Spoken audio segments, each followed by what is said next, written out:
Assalamualaikum warahmatullahi wabarakatuh. Kali ini kita akan membahas tentang pendekatan pembelajaran keterampilan proses dari kelompok 11. Yang beranggotakan yang pertama ada Widya Nabila Permatasari dengan NIM 070 dan yang kedua ada Dianovita Anggraini dengan NIM 075. Latar belakang dari pendekatan keterampilan proses adalah cara mengajar yang melibatkan siswa secara aktif dalam kegiatan belajar, terutama melalui pengamatan dan percobaan. Sangat cocok diterapkan di SD karena membantu anak-anak mengembangkan keterampilan dasar seperti mengamati, bertanya, mencoba, dan menemukan jawaban. Tujuan pendekatan ini adalah agar siswa dapat belajar dengan lebih mandiri, aktif, dan kreatif dalam memecahkan masalah. Selanjutnya yaitu pengertian pendekatan pembelajaran keterampilan proses. Untuk definisinya yaitu pendekatan pembelajaran yang berfokus pada pengembangan keterampilan-keterampilan dasar dalam proses belajar seperti mengamati, mengklasifikasi, mengukur, dan menyimpulkan. Untuk di sekolah dasar, pendekatan ini membantu anak-anak belajar sains dan pelajaran lainnya melalui pengalaman langsung.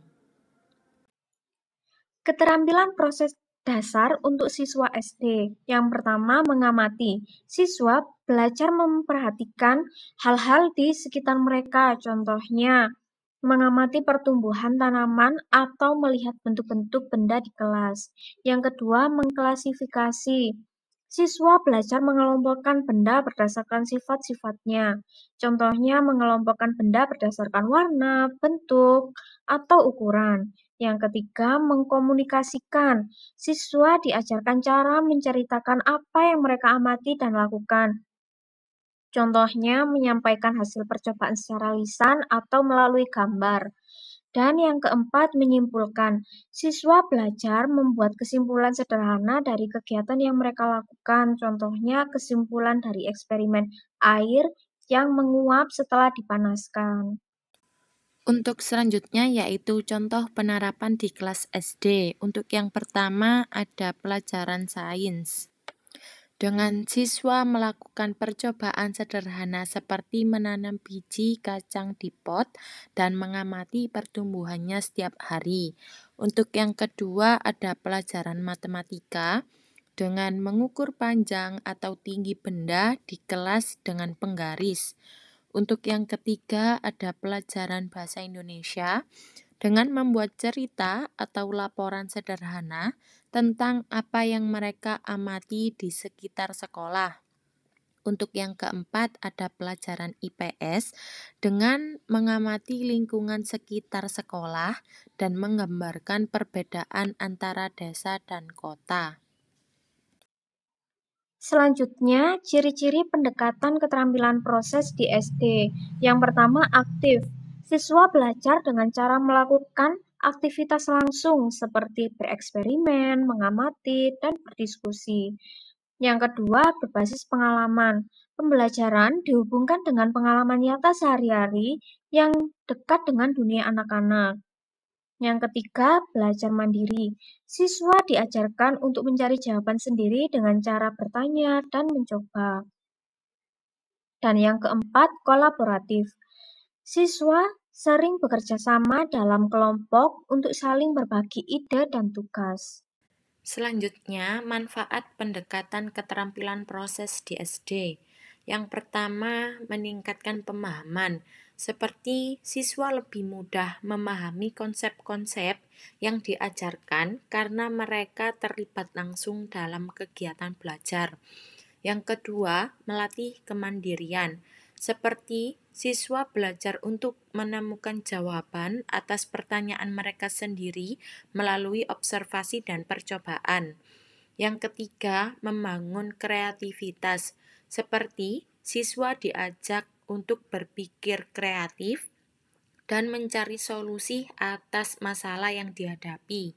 Yang keempat, meningkatkan motivasi belajar, seperti pembelajaran menjadi lebih menarik dan menyenangkan karena melibatkan kegiatan aktif. Langkah-langkah penerapan keterampilan proses di SD. Yang pertama, memberikan tugas pengamatan. Guru memberikan tugas sederhana seperti mengamati perubahan pada lingkungan sekitar atau di dalam kelas. Yang kedua, memfasilitasi percobaan sederhana. Guru menyediakan alat dan bahan untuk percobaan seperti menanam tanaman atau mengukur suhu. Yang ketiga, mengajukan pertanyaan. Guru membantu siswa mengembangkan kemampuan bertanya tentang apa yang mereka amati. Yang keempat, membimbing diskusi.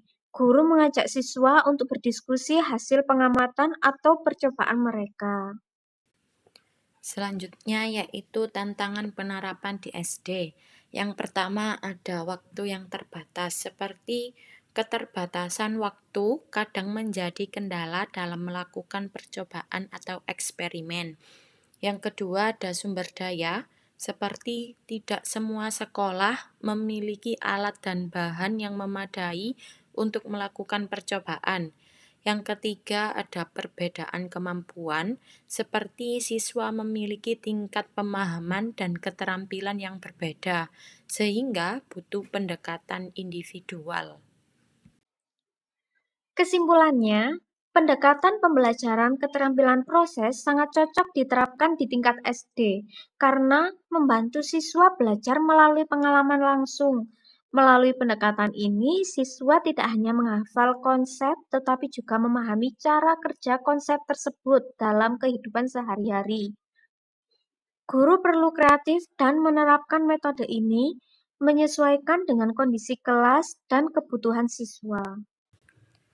Demikian pembahasan tentang pendekatan pembelajaran keterampilan proses. Mohon maaf apabila ada salah kata dalam pengucapan dan terima kasih atas perhatiannya. Wassalamualaikum warahmatullahi wabarakatuh.